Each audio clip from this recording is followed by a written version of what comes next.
This past week saw the demolition of the entire East Wing of the White House and the redistricting battle intensifying across several key states.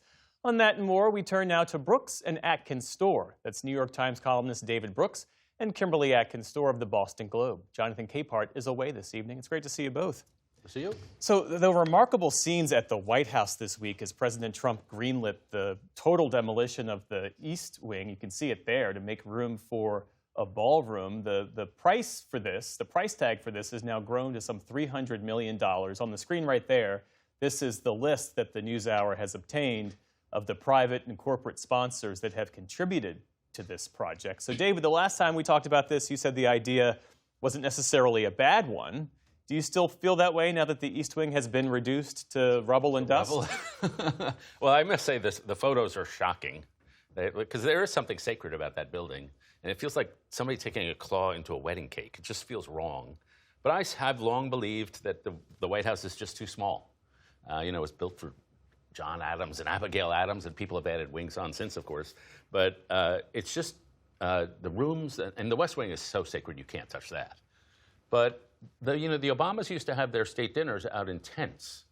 And John Kennedy, they had their state dinners, they had to spread everybody in different rooms. So the idea of having a room where we could have a state dinner or a big event, that still strikes me as the right thing to do. And I'm hoping future presidents will scrape the gilt off and make it nice. And Kimberly, you could argue that this ballroom project is in many ways the kind of perfect distillation of how President Trump sees the presidency, something that needs to be remade in his image. Do you see it that way? Well, I don't. And listen, we can have a debate, a discussion about how big the White House is and how old it is. I've been in that press room. I know that a renovation is called for. But it's the people's house, and the idea that it has been the corporatization is what is in charge of this rebuild in a way that is in no way transactional. I had a lot of people in my mentions today saying, hey, it's saving the taxpayers money. No, but what are taxpayers paying for? The reason that things that happen in the White House ought to be paid by taxpayers is that keeps the White House accountable to them. Now, who is the president accountable to? Google, corporate interests, Meta, unknown individual donors? That is exactly what the Emoluments Clause and other constitutional measures are supposed to protect against. Who will the president be beholden to now? The American people or all the folks who ponied up to help pay for this ballroom? And David, the White House this week, when faced with criticism, they updated this list on the White House website of the major events, they say, to include things like Bill Clinton's affair with Monica Lewinsky, cocaine being found on the premises during the Biden administration, real top-tier trolling.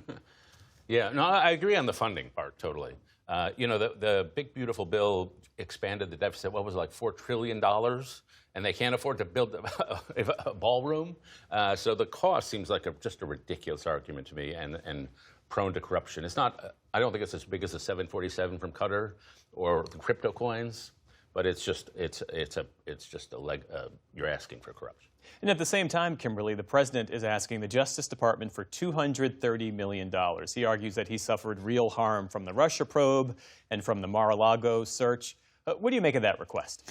From the claims that I could see, I didn't see a lot of there. But what's really concerning is the people who are making this decision on the first blush under the law are his former personal attorneys, people like Todd Blanche or other people who have been in his corner from the beginning, like Pam Bondi. They should not be the ones deciding how much money he may make. Yes, he's saying he will give it away to charity. I will believe that when I actually see the receipts from the charity that gets there. But besides that, again, this is using taxpayer money to recompense himself, and doing both this and the demolition at a time when federal workers are now running out of money, going to soup kitchens, and Americans will see their health care costs skyrocket at the beginning of the month. I can't imagine a worse look. I think even Marie Antoinette would blush at this point. David, what about that? What about the optics of it, or the underlying substance? I'm here to defend Marie Antoinette. She gets a bad rap. No, it is. He's a man of luxury. And people like him or Putin, they think big men should live in big ways. And he's true to that creed. Yeah. I mentioned in the introduction the redistricting battle. You've got both parties escalating, Republicans in North Carolina, Democrats in Virginia. Is there any off-ramp in this fight right now? Well, so far, the only out-ramp that I could see, off-ramp I could see, is if the Republicans finally stop the push. What you've seen from the Democratic leaders in states is that they are reacting to what Republicans are doing. I was heartened by California's move to actually build into their law a sunset that basically says, look, when Texas stops, we will too. But we can't have a redistricting war, race to the bottom. That is terrible for democracy, for everyone. It skews representation and it makes our government work better for nobody.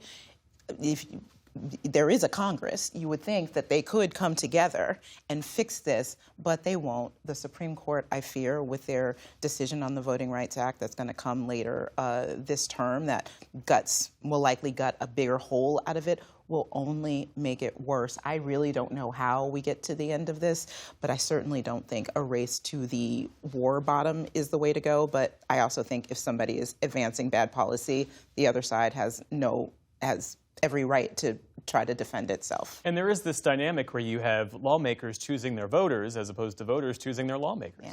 Yeah, I mean, people died in Valley Forge, or at least got cold there. People died on the beaches of D-Day to preserve American democracy. Yes. And what stuns me, frankly, is why the voters in Texas and California and I guess Virginia and North Carolina and all these other states are not like saying, you're disenfranchising. Why bother to vote in a House race in 2026 when the outcome is already predetermined? They're basically trying to eliminate competitive races. And they're going to succeed, apparently.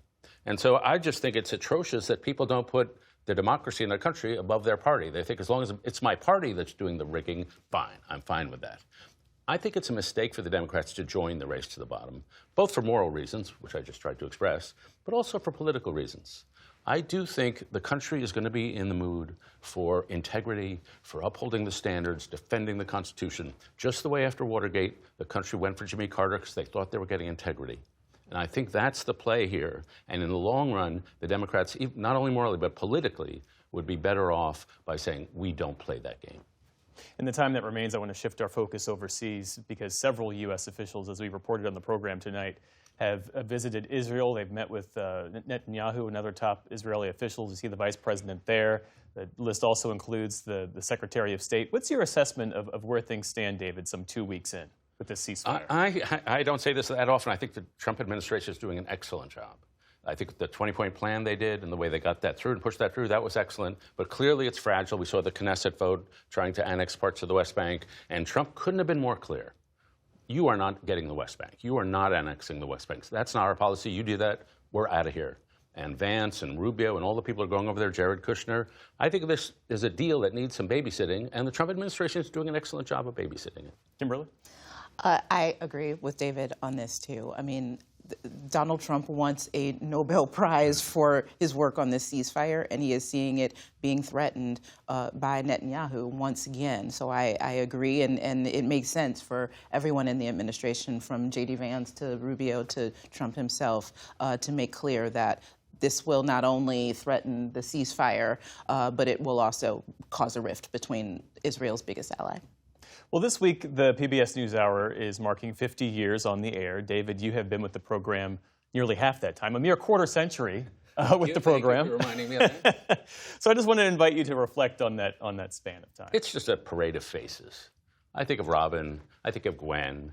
I think of Ray Suarez, obviously Jude. I mean, it's a parade, and you are like a worthy heir still, a great parade of people. But I'll tell one story I told in one of my books. When I first started doing this, when I said something stupid or crass, which happened a lot, I would see Jim's eyes when he was hosting. I would see his mouth turn down with displeasure because I said something stupid. And when I said something he liked, his eyes would crinkle with pleasure. So for 10 years, I just tried to avoid the mouth downturn and chase the eye crinkle. Yeah. And Jim never told me how to do this job we're doing. But with those little gestures, he said, this is the NewsHour standard. This is how we do things here. And Jim's been dead a number of years. But that moral ecology, because he taught the same lesson to everybody on the team, that moral ecology still exists. Jim Lehrer's moral ecology, this is how we do things here, still exists. And it's a great legacy for anybody to leave behind a moral ecology. Moral ecology. What a phrase. David Brooks, Kimberly Atkins Storr, my thanks to you both. Thank you. you.